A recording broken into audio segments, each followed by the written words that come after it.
one might as well end there. I don't know why Chelsea weren't happy with the referee, right? Because if you were to define pushing someone, Buddy Shields' push. Oh, I can't remember which Villa player it was. It's just Diego like Carlos. it was like two people standing, like arms by their side, and one person getting both arms up and just pushing the person with both hands, and then saying that's not a foul. What did Pochettino said? Oh, technology's ruining the game. No, mate, it was a push. End. I was thinking, I've got to, because I didn't see this game live, and I heard this huge controversy, and obviously as wanting Spurs to get the Champions League, I was kind of hoping Chelsea would win. I was like, they've been robbed. And I was watching going, no, they've not been robbed. They just fouled somebody. It's a foul. I agree with Poch that technology is ruining the game, but in this instance, while I don't think it was as clear a definition as a push as you make out, I don't think hands were involved, but he definitely shoved him out of the way. Okay, I've made me invented. Yeah, it was unquestionably a foul. I think maybe the issue Chelsea players might have with it is Diego Carlos, who was pushed, made no issue of it. He didn't appeal. And none of the other Villa players appealed. They seemed, we've conceded. But that's beside the point. We have these annoying narc curtain twitchers in Stockley Park who are determined to re-referee games at every opportunity, who are determined to chalk off goals if at all possible, if they can find any reason to do so.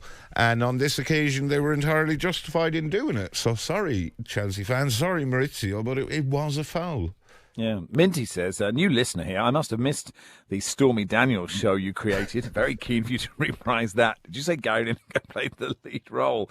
Minty in Bedford. Sturmy Archers. But we could approach Stormy, see if she's busy, to do a short 5-minute soap opera every week. Charlie in Forest Gate says, in a strange coincidence, my friend has just messaged saying she's sitting opposite Bradley Wiggins in a cafe. Should we ask him if he wants to re-record a few lines? If you could, Charlie, just message. Just see. It'd be lovely to find out. Newcastle 5, Sheffield United 1. It's my favourite game. So Sheffield United are relegated, and we all knew that would happen. And they've not been very good this season, and they obviously lost two of their best players at the start of the season. It's been pretty much a disaster. Conceded the second most goals, 97, in Premier League history. Swindon let in 100 in 42 games.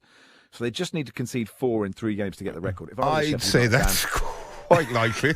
Yeah, I think so. If I was a Sheffield United fan, I'd want that record. I'd want that. Yeah, they've conceded 5 or more goals in 7 games this season, I think, in the Premier League. Now, what I want to know is they've been relegated with 3 games to play. Yeah. So Chris Wilder is technically still a Premier League manager. And does this mean that match officials in the final 3 games are allowed to eat sandwiches in his presence or not? Because, he did take grave exception to a referee's assistant eating a sandwich in his presence. Me, a Premier League manager, how dare you feast on a ham sandwich? By the letter of the law, he's still managing in the Premier League, yes, isn't he? So I see for these 3 games, I would desist. What about a rap? Is a rap okay? I think a rap is okay. Hoya says, I wonder if Max had the same energy when Joelinton pushed Gabriel in the back for the Newcastle winner.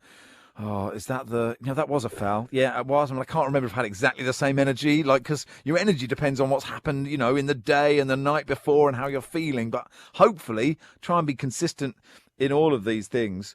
My favourite bit of this game was actually Ben Osborne, who is a really nice guy, actually, and a good player, doing a sort of Gordon Strachan in the Charity Shield, sort of back heel on the line, a bit Jimmy Traore as well, and it's that own goal, and then the camera panned straight to him, and he just swore incredibly. He just went, oh, bleep off. And I was like, and as is your want, right? That is exactly what you should be doing at that moment. Got stuck under his feet and he backheeled it in, and there you go. And I think we've said it quite a lot of times, and hopefully with enough energy for Hoya, that Alexander Isak is just such a brilliant centre forward. And if in a PSR is a weird thing, right? It's like Chelsea maybe having to offload Gallagher, who feels like the vibe of that side, if it has a vibe. And Isak is such a great player that if Newcastle have to sell him, that is such a blow. Well, it does look like they're going to lose him and or Bruno Guimaraes, both of whom have been wonderful for Newcastle. Guimarães probably... It looks like he wants to leave. I don't know what Isaac's situation is, but Guimarães tends to be fit, I think, more often than Isaac. He's a bit... Invariably, Isaac or Wilson is injured, but generally only one of them is fit. But it'd be a shame if they lost them, but this is the financial fair play world we live in, isn't it? It is. It's the new normal. It must be... Like, if you're a Newcastle fan, whatever you think about their owners, they have all this money that they can't spend. It is quite a weird position to be in. Yeah, that would be annoying if that was you. I'd be interested to know, actually, if they had to lose one of Guimarães or Isak, who they would pick. It was quite a tricky question there. Manchester United won, Burnley won. I mean, Man United have been winning terribly recently, and here they drew terribly. And in a weird way, Andre and Onana both cost them the game and kept them in the game, if that's possible. And the penalty. Basically, Burnley got the penalty that Wolves should have got about 8 months ago. It was an identical challenge, like absolutely identical. And I was watching the Saturday show that Jeff Stelling doesn't present anymore on Sky yesterday, and someone, Mike Dean was there in his little Dalek plinth, sat away from all the other pundits, and someone said, how is that a penalty and the one against Wolves wasn't? They were both identical challenges, and he just went, one against Wolves was Erik. So it should have been a pen. So some justice for Wolves there yesterday. Even though they were Gary O'Neill will be bouncing off the walls with that, won't he? That save, Onana's save from the Lyle Foster header is so good. Yeah. Erik ten Hag obviously was priceless at the end of this game by saying with a straight face, I think we're one of the most dynamic and entertaining teams in the league right now. They're certainly entertaining. They are entertaining, you're right. I don't know how dynamic you can be if there's just a massive gaping hole in your midfield. Is that dynamic? I don't know. I suppose it depends how you... I know English isn't his first language, so you always have to be careful with that. But I don't think... I'm not sure that's what Manchester United fans want to hear. But maybe it's sort of immaterial now. I think Erik ten Hag's days as Manchester United manager are numbered. I heard Henry and Sean talking on the show before us while I was still at home. Apparently, he's banned 3 different newspapers. Not banned them from his press conferences, but the reporters from those papers are banned from asking him questions. And really? One of them is from the Manchester Evening News. So that's... Well, it always goes wrong. If you start doing that, yeah. You're just like, this is ridiculous. Can they wear disguises? It may not be he who has banned them, but... Right, okay. I don't know. The lads didn't seem sure, but just banning newspapers, that's not... And don't ban local newspapers, right? They're so important because they give so much coverage. Of course, Man United get coverage everywhere, but, for other clubs, when smaller clubs do it and you think... What are you doing? Like, this is the only way your fans get to find out stuff. It's so tone deaf and tin-eared and stupid.